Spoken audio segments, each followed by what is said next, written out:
le stade olympique, qu'on le trouve laid ou qu'on le trouve beau, on peut pas se cacher qu'il a coûté affreusement cher aux Québécois.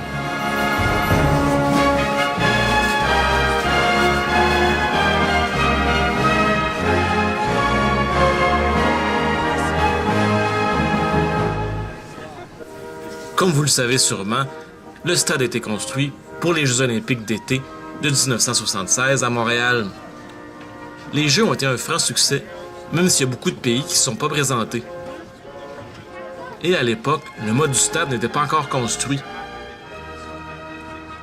Il a fallu attendre en 1987 pour que le mât du stade soit finalisé.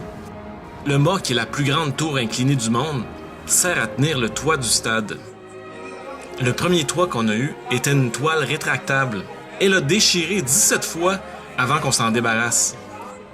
Depuis 1998, on a un toit fixe en fibre de verre. Et en 1999, la toile sur le toit déchira sous le poids de la neige. Il a donc fallu installer à coups de millions un système de chauffage pour faire fondre la neige.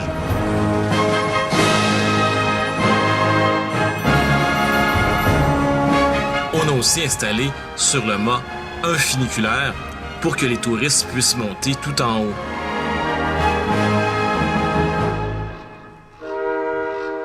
La première vocation du stade a toujours été le sport. On a eu du football avec la Machine de Montréal et les Alouettes. On a aussi eu du soccer avec la Manic et l'Impact de Montréal. Et évidemment, on a eu du baseball avec nos amours, les Expos. D'ailleurs, avec le départ des Expos en 2004, il n'y a aucune équipe sportive qui joue régulièrement au stade olympique.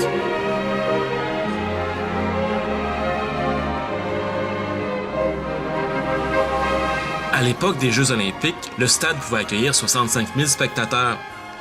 Ce chiffre est monté à presque 80 000 pour un spectacle de Pink Floyd en 1977. Parmi les autres spectacles mémorables, il y a eu Diane Dufresne en 1984. C'est la seule artiste canadienne à avoir rempli le stade, avec 52 781 spectateurs. Autre moment mémorable au stade, la chanson « Une colombe » que Céline avait chantée pour la visite du pape. Une colombe est partie en voyage pour faire chanter partout sur son passage.